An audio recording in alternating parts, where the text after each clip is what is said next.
Nibyo reka mbasuhuze kandi mbahe ikaze mbifurize kugubwa neza none magingo aya tariki 18 z'ukwezi kwa kane umwaka w'ibihumbi 2026 tugarutse muri studio kuri mikoro ndi Bosco tugiye kurebera hamwe amakuru agezweho kandi akomeye cyane.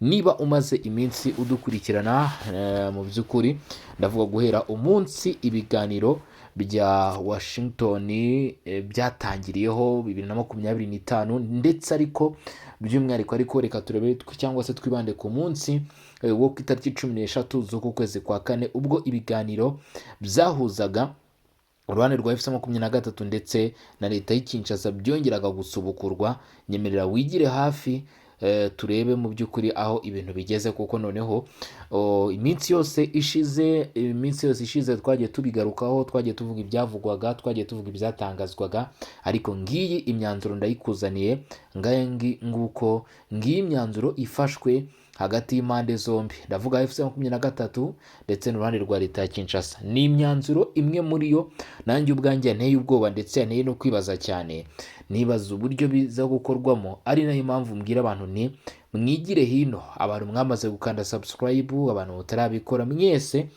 tutarobanuye mwigire hino, ariko niba utarakanda subscribe ikintu cyo gina no kanye kugira ngo tujye turushaho kugenda tubana umunsi ku wundi ukande subscribe. Hanyuma rero like nabonye kabisa zirimo ziragenda zizamuka kabisa, ndagira ngo n'uyu munsi cyangwa se no kuri inshuro kuri iki kiganiro none like tuzizamure, niba na ngombwa usharinge amakuru abashe kugera ku bandi nabo bamenye uko byifashe. Hanyuma rero ibitekerezo inyunganizi turaza kubyakira, n'ubundi hasanzwe hatangirwa ibitekerezo, ari naho ushobora gusanga link kugeza muri group yacu ya WhatsApp ya Songa Mbere ibarizwamo abanyamuryango benshi tubana umunsi ku wundi ba Region Info bakunda gukurikirana ibiganiro byacu mu bambere kubera ko nibo babibona mu bambere. Reka rero nkubwire ko uyu mwanya iminota mike cyane itari na myinshi tugiye kuyikoresha twibanda ku myanzuro ikomeye cyane ikakaye, ariko mvuga ko ari myanzuro inakakaye, ariko nibwo ari imyanzuro ikakaye ni imyanzuro mu by'ukuri ikubiye mu gisa nk'ari imfabusa kubera ko ibiganiro nabyo wagiye ubona ko bikubita igihwereye. Mu myanzuro igera ku 8 ngo yaganiriweho mbere, ubu 2 nigisa nk'ayo imaze gufatirwa umwanzuro. Katurebe uko rero byari byifashe hariya muri Montreal mu Busuwisi. Kinshasa na FC23 byemeranyije ko bagomba kwihutisha ubutabazi no kurengera ibikorwa remezo by'abaturage. Ni mu gihe kandi banemeje Kinshasa na FC23 banemeranyije kurekura imfungwa mu minsi 10 mu rwego rwo kubaka icyizere. Mu minsi 10 muyibare guhera uyu munsi tariki 18, ubwo iminsi 10 izanagera ku itariki 28. Tugomba kumenya eske izo mfungwa bemeranyije kurekura zizaba zamaze kurekurwa koko cyangwa se namakabya nkuru. Reka twirebere iby'iyi myanzuro rero, tubanze tuyisomere hamwe twumve ibyavugiwemo, ubundi tuze tugaruka nyuma tubikomozaho. Guverinoma ya Repubulika Iharanira Demokarasi ya Kongo hamwe n'inyeshyamba za FC23 tariki 17 nibwo amakuru atangiye kujya hanze, ari nabo byari biteganyije ko ibiganiro byahuzaga izi nyeshyamba n'uruhande rwa leta birangira. Nibwo rero byamenyekanye ko guverinoma ya Repubulika ya Demokarasi ya Kongo hamwe n'inyeshyamba zo mu mutwe wa FC23 barangije icyiciro gishya cy'ibiganiro byabereye Montreal mu Busuwisi kuva ku itariki 13 kugeza ku itariki 17 Mata 2026.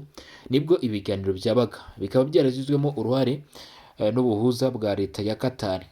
Nk'uko bigaragara mu itangazo ryasohowe nyuma y'ibi biganiro, impande zombi zemeranyije ko hakenewe ibyihutirwa gutanga ubutabazi bw'ibanze ku baturage bo mu burasirazuba bwa Repubulika ya Demokarasi ya Kongo aho umutekano ukomeje kuzamba.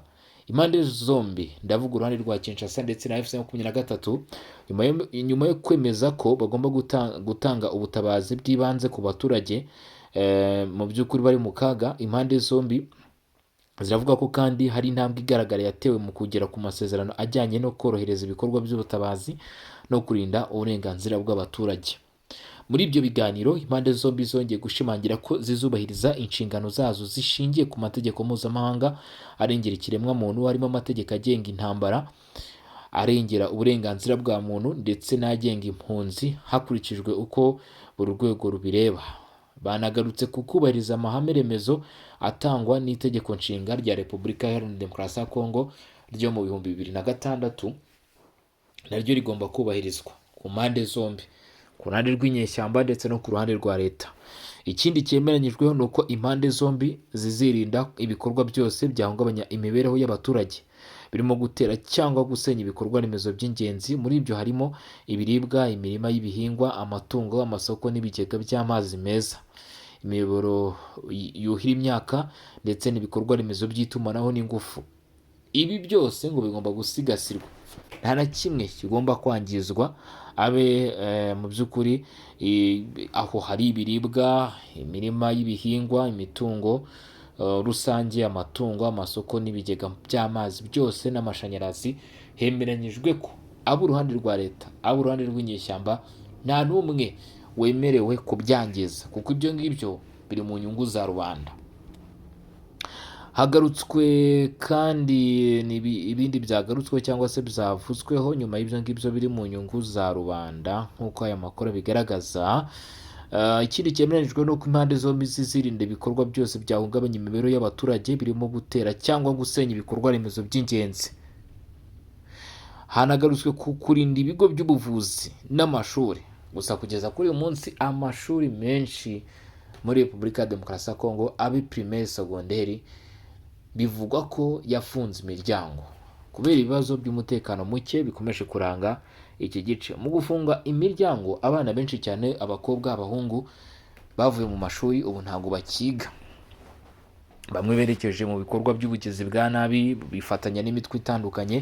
Hari abajyanwe ku ngufu ndetse n'abajyanwe ku neza. Abana b'abakobwa benshi bafashwe ku ngufu, abandi baterwa amada, abandi bashyingirwa n'abagabo bakuze. Ibyo byose ni ingaruka z'intambara nk'uko bigaragara, ndetse n'iryo funga ry'amashuri.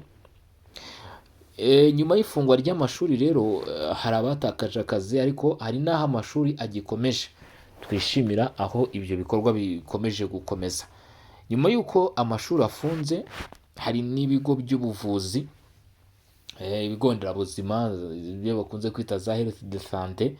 Ibi ngibi nabyo hari aho byafunze bitakibasha gukora. Usanga ibikorwa remezo birimo ibitaro byarangiye byangizwa n'intambara, ugasanga byarahagaze cyangwa se habaye imirwano myinshi, abantu barahunga, ntabwo bigikora. Ibyo nabyo muri amasezerano y'uruhande rwa Kinshasa na M23 bemeranyije ko bigomba gusigasirwa.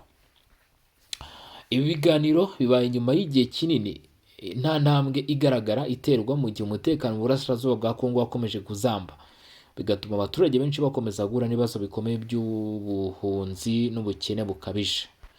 Hama rero mu yandi makuru, n'ubundi tukiri kuri iyi ngingo ari nayo turi kugarukaho, ntabwo byagarukiyeho gusa ku bigenewe abaturage cyangwa se ku byo abaturage basabirwa. Bigomba kubahirizwa kugira ngo umuturage umunsi ku wundi nyine ubuzima bugende bwendereye gake gake.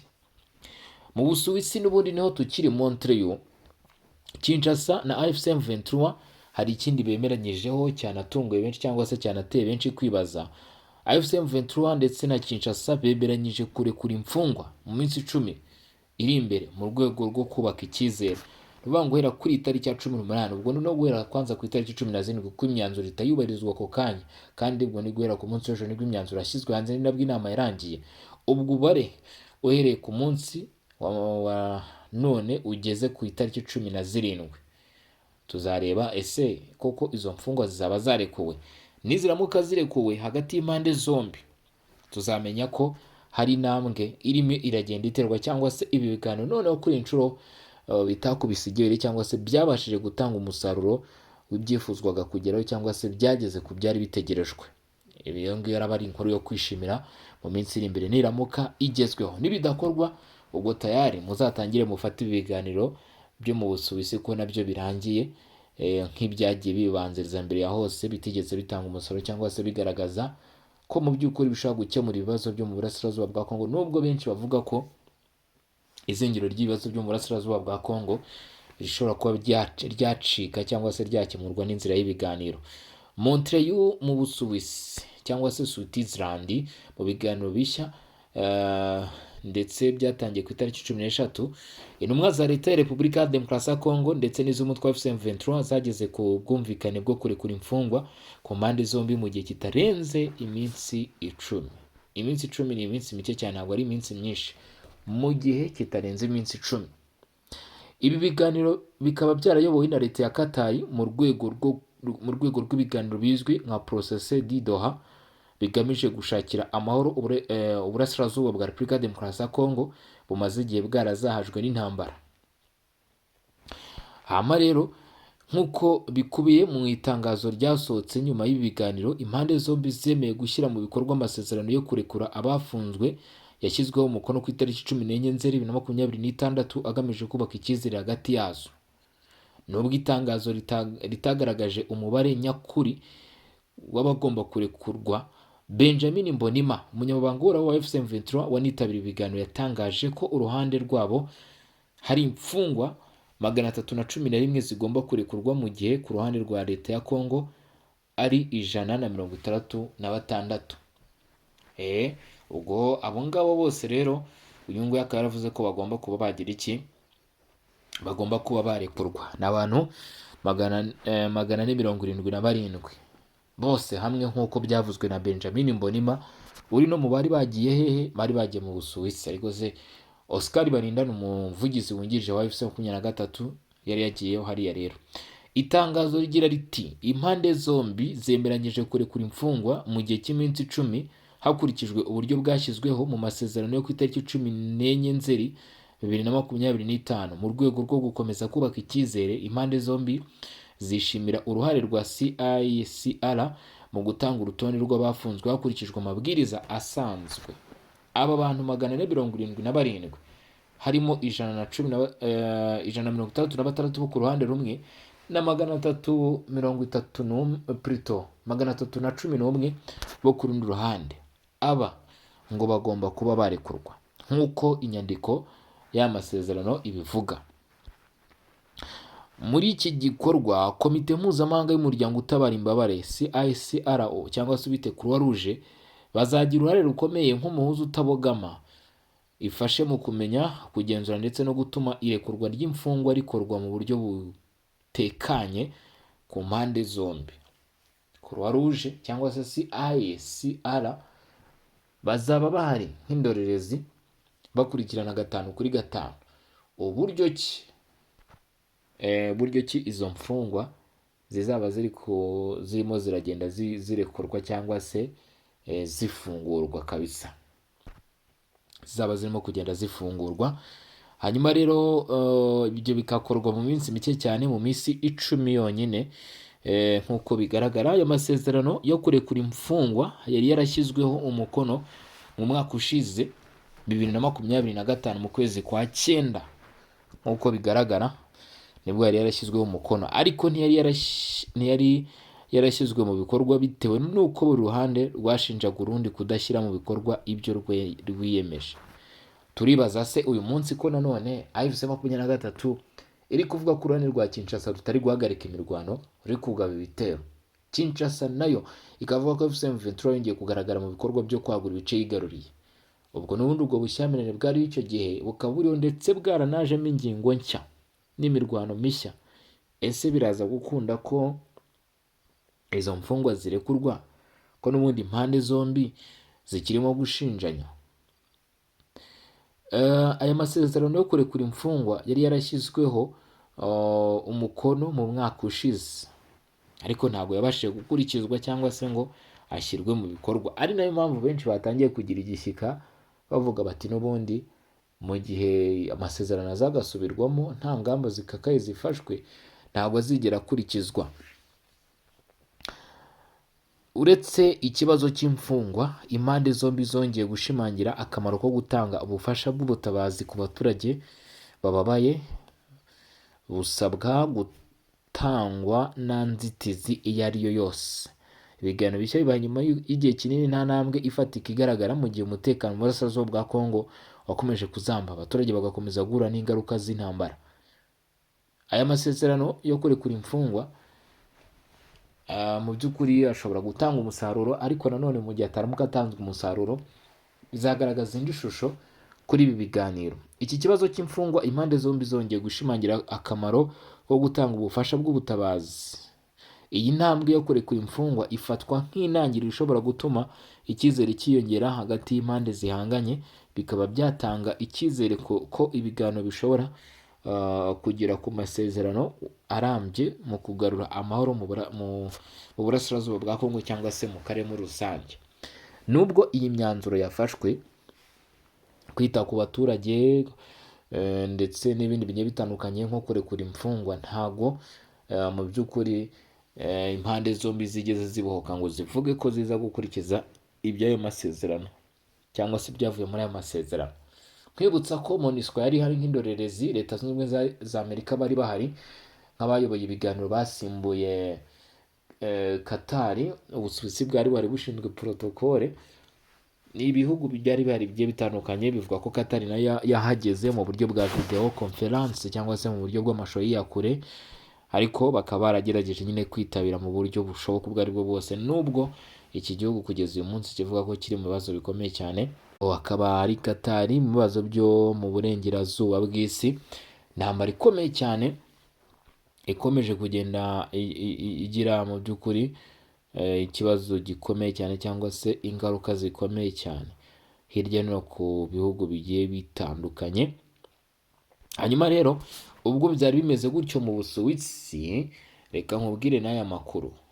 Umwe mu bategetsi muri Amerika nawe yahise avuga ko u Rwanda rugomba kuvana ingabo ako kanya ku butaka bwa Repubulika ya Demokarasi ya Kongo muri Kongo, ndetse no kubahiriza ubusugire bw'iki gihugu, kandi Kinshasa ari ngombwa ko igomba kurandura ako kanya umutwe wa FDLR.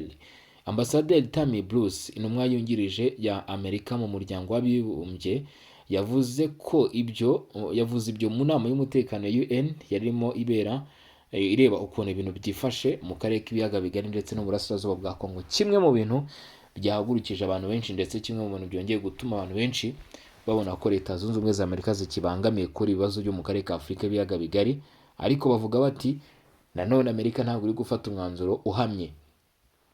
Ambasaderi Tammy Bruce, intumwa yungirije ya Amerika mu muryango w'abibumbye, yavuze ibyo mu nama y'umutekano ya UN yarebaga uko ibintu byifashe. Tammy Bruce yavuze ko nubwo hari intambwe imaze guterwa, batakwirengagiza ingorane zigihari. Ati tubabajwe cyane n'u Rwanda rukomeje gutuma amakimbirane akaza umurego, ibigize guhonyora kutaziguye ibyo rutegekwa n'amasezerano ya Washington. Yongera ati nanone Leta ya Kongo igomba gukurikira ibyo yiyemeje ikarandura ako kanya FDLR nibura mu duce igenzura.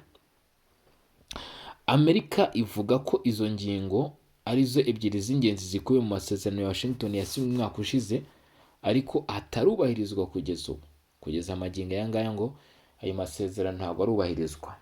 Tammy yavuze ko Amerika ishimira Ubusuwisi kwemera kwakira ibiganiro byari birimo bihuza umutwe wa M23 ndetse na Leta ya Kinshasa, byari bigamije guhagarika intambara, kuko n'ibiganiro ubu munsi byamaze kuba byakirwa ku musozo.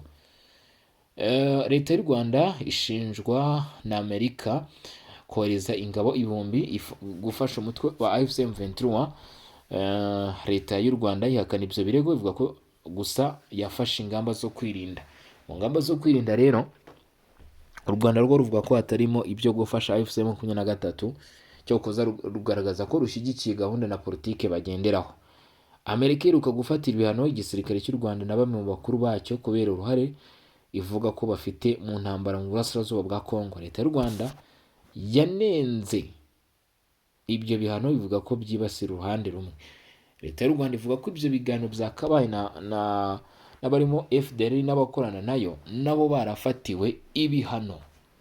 Amerika iheruka gufatira ibihano igisirikare cy'u Rwanda na bamwe mu bakuru bacyo kubera uruhare ivuga ko bafite mu ntambara mu burasirazuba bwa Kongo. Leta y'u Rwanda yanenze ibyo bihano, ivuga ko byibasira uruhande rumwe. Ambasaderi Tammy yavuze ko bazakoresha uburyo bwose mu kuryoza inshingano abahungabanya amahoro. Ati abahungabanya amahoro bakwiye kwitega ingaruka. Uwo ni uhagarariye Leta Zunze Ubumwe za Amerika mu bibazo by'akarere hariya mu muryango w'abibumbye, rero agira ibyo atangaza cyangwa se agira ibyo akomozaho. Nizere ko mwanyuzwe n'ibiganiro n'amakuru twari turimo tubagezaho kuva ku munota wa mbere kugeza kuri uyu munota. Turaza gusubira mu masaha ari imbere tureba uko biraba byifashe. Kuri mikoro nkaba nari Bosco, iyi rero akaba ari Region Info, imwe mu miyoboro ikugezaho amakuru mu buryo bwiza kandi bwizeye kandi busobanutse kandi bunasirimutse. dore ko rwose mu by'ukuri mutahwemye kutugaragariza ko mudukurikirana kandi 5 kuri 5. Reka rero mbe nsubikiye aha ngaha kuyavuga siko kuyamara, turasubira mu masaha ari imbere. Ciao ciao, hasta la vista.